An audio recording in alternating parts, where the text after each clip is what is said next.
Condor Bushings blew up my differential.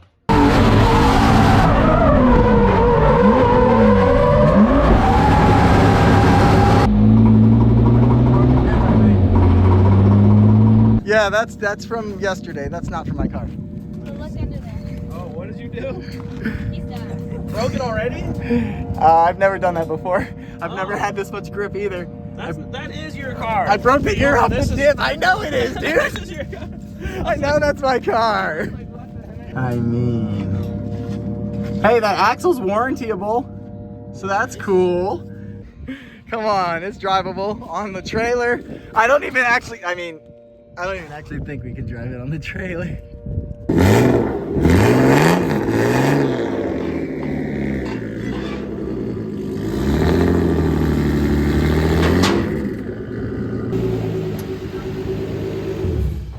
That worked. All right, rolled it off the trailer. Didn't make any terrible noises. Let's see how this goes in reverse.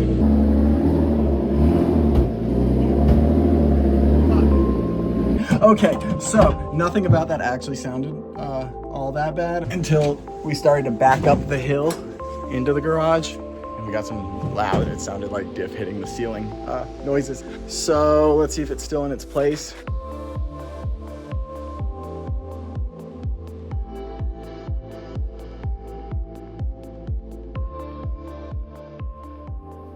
Look at that. What the fuck? See? Torque, like immediately. Oh, that's so annoying. Look at this. Love that. Let's pop that back diff bolt out and see if it's bent. Is it bent?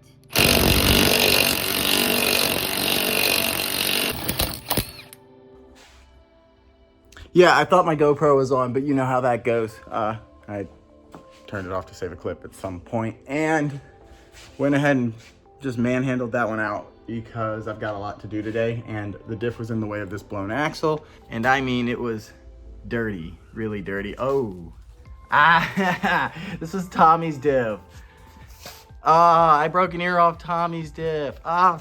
You, Tommy. Let's hit that other axle out now. That's our next step, that's right. Then we will run up the road to Solo Motorsports, say hi to Ian, and then warranty these axles. The fact that you can get a new Dorman diff cover next day shipping on Amazon for like a decent price, like 188 bucks. Wow.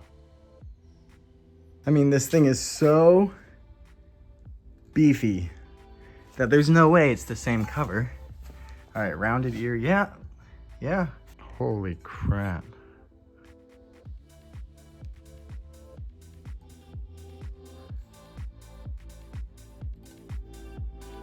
Wow.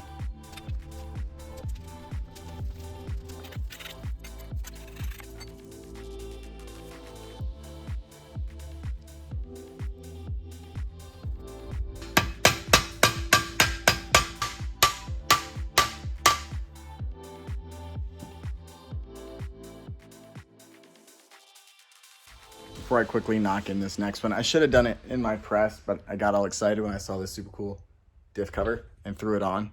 But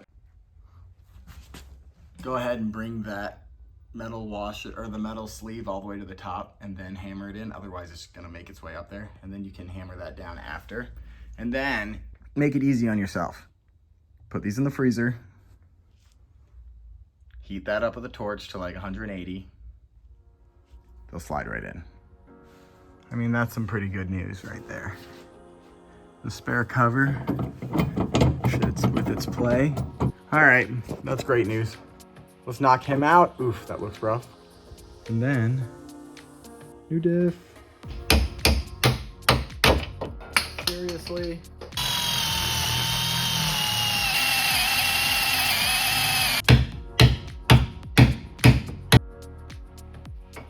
Send it home.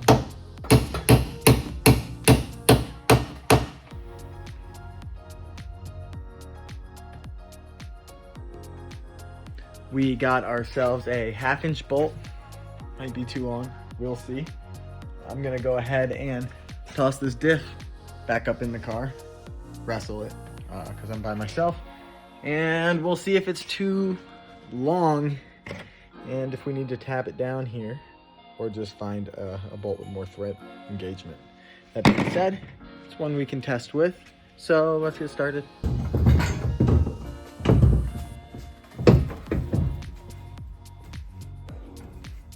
Try and get this drive shaft lined up.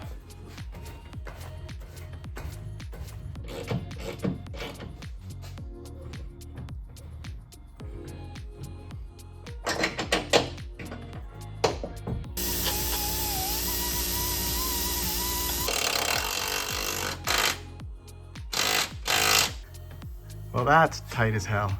That's not going anywhere at all. Even though there's this slight gap, it is all the way up against the diff in there. So I will check back on that in the future. My little spacer I drilled and made so that we could use this bolt and all of its threads. So I'm happy about that. These went right in and touched up against their mount. This one, I mean, there was a little gap, so it might have been a tiny bit bent, but when I sucked it in, I watched it pull itself together. So let's go ahead and put some axles in.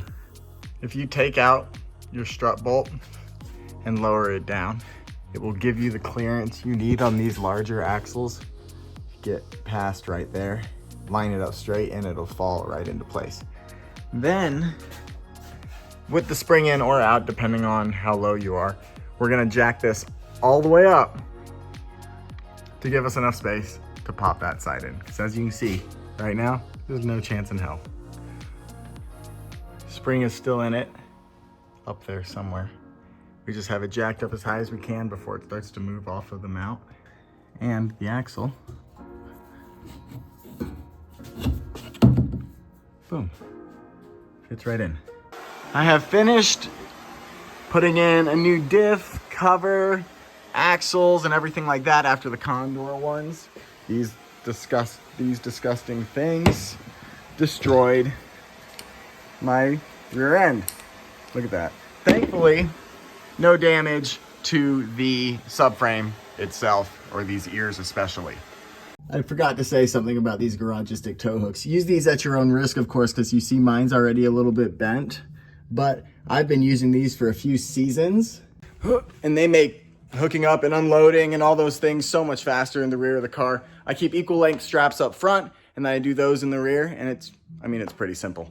So now that that's back on the ground, that is a fully reinforced rear end, other than a differential brace, but I'll get a PBM one, or one that goes with those eared bushings, so I don't have to shave the bushing down to use that one I had on the shelf.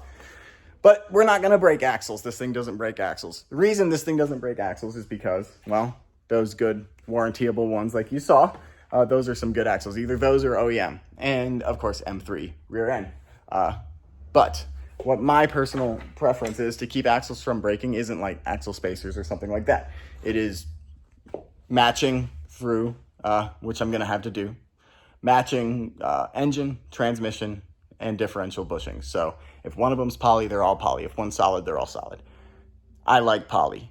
If you do all poly all the way through, and then you run the spherical R-tabs, or rear trailing arm bushings, from Synchro Dynamics, or another company, but I like the offset ones from them, but they have to be a spherical R-tab, so there's no play there. I think that is the secret to keeping these axles from really breaking. That, and then make sure those control arm bushings where the bottom of the coil bucket is, the one where it hooks to the knuckle, make sure that one is changed out as well. As long as those bushings are good and nothing's moving around, that's what's breaking axles. It's not how low you are, how high you are. I mean, look at that. I mean, that's blown up, but that's low. It's really low. So I really think that's the reason. Otherwise, that 391 is back in the car, and it is all put together and back on the ground. That 391 is good for tracks like mid-pond and things like that, third gear at like 80 mile an hour. That being said, at Lanier recently with this turbo setup, I've realized that I need a little bit more out of third. So I actually have a 3.64 E30 diff under here. And maybe it's that one. I think it's that one. I have so many diffs under here. And we will be using that because it is a medium case, as you see from the 8 bolts around it. We will be using its ring and pinion. We use the same shims on either side, so you don't have to worry about that. and we put that ring and pinion into an E36 differential housing. I will do a video on that soon, and that way we can get this, we can make it a 4.3, a 410, we can make it a 373, and a 364.